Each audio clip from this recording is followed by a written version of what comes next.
it struck me recently when Venerable Children made the comment about being in a room one time and thinking like, I'm the only person here thinking about future lives or thinking beyond just this one life.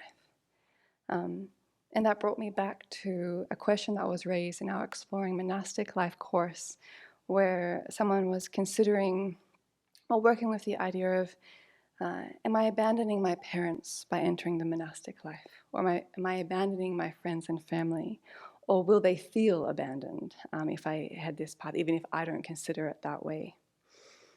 And so I wanted to share a Jataka tale about the 11th century Tibetan sage Drom Trungpa, about how he, in a previous life, dealt with this question of abandoning parents or family around entering the monastic life, and the wisdom about that and how that connects back to having a very broad perspective about how we relate to sentient beings.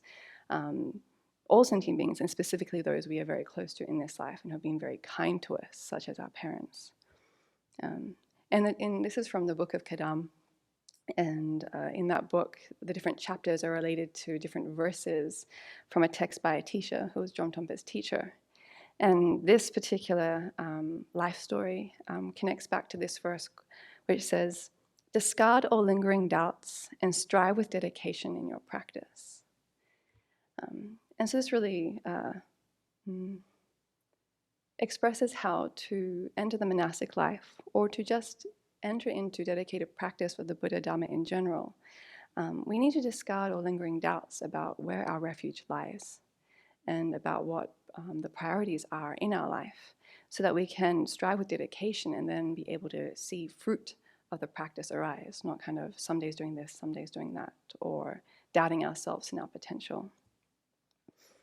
And so to share the story as it goes, sometime beyond, there was a young Brahmin child called Ujvala who was born to Brahmin parents. And from a very early age, he could speak like an adult and was very quickly learned the Vedas. And he was debating and defeating other adult Brahmins. And they were asking him, how at such a young age are you so eloquent and skilled and knowledgeable? And so Ujvala replied, I have the fully awakened Buddha as my teacher, the sublime Dhamma as my refuge, and the noble Sangha community as my protector. Through the force of being blessed by the three jewels, I am convinced of the law of karma. Therefore, I am not plagued with doubts and do not squander the fruits of past actions, but strive in the virtues. And so this is a beautiful expression of refuge, of faith, and of the cause and effect of how if we really study the qualities of the three jewels and come to learn the teachings of the Buddha, that we can become convinced in the law of karma and then make use of the conducive circumstances that we are in and focus on virtue as our practice, and how that then leads us to have a meaningful life. And soon after having defeated these Brahmins in debate and having expressed his deep refuge in the three jewels, his parents asked him, will you stay as a lay bodhisattva and work for the welfare of sentient beings? Or will you become a renunciant monk and strive for the welfare of all sentient beings? And so Ujvala responds, O parents, living at home is like being in a fire pit. Without finding a secure base for oneself, how can one rescue others?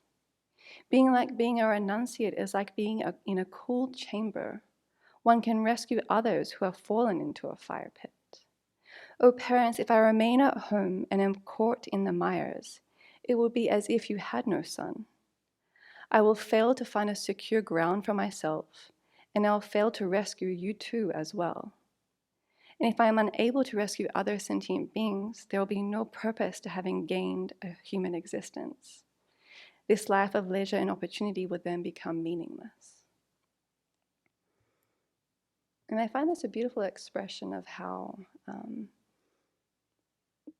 just staying at home and having the insecure ground of relating to our family, friends, loved ones with ignorance, attachment, and anger will bring no happiness.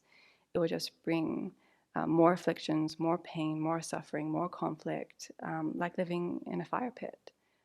And so to gain the secure ground of being free of the afflictions, then sometimes we need to leave the home life and to embark on a monastic life that enables us to really work on our mind and transform so that we'll have something to offer back. And be able to rescue not just our parents, but all sentient beings who have, in the Buddhist worldview, at some point been our parents multiple times in different forms.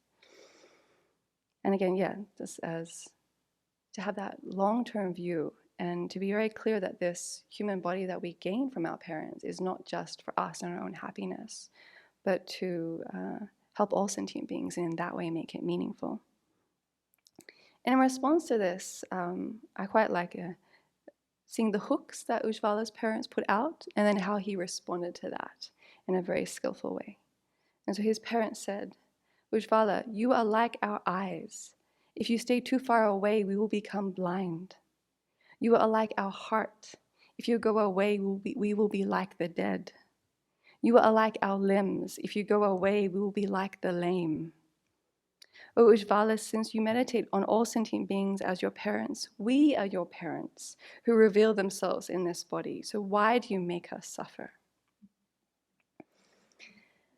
And I think this is a natural response in a way of attachment-based relationships. And I've experienced that myself in various ways. I've live halfway across the world, and I don't get to see my parents too often. And my grandmother is old and has said, will I ever get to see you again? Or when are you coming home again? Or different things like this. And to see how Ujjwala responded was interesting. And this is a paraphrase, but he said, based on through leaving the home life, I will be your eyes that see the defects of samsara and the benefits of nirvana. Through leaving the home life and learning and putting myself into a secure ground, I can then come back in this life or the next and be able to show you how to view the situation that we're in clearly, to see the defects of samsara and the benefits of nirvana. I will be the heart that keeps firm the life of liberation. Not only will I be able to show you this path, but I'll show you how to stay on it. I will be your limbs that bring forth the benefits of nirvana. I will show you how to walk the path right to its end.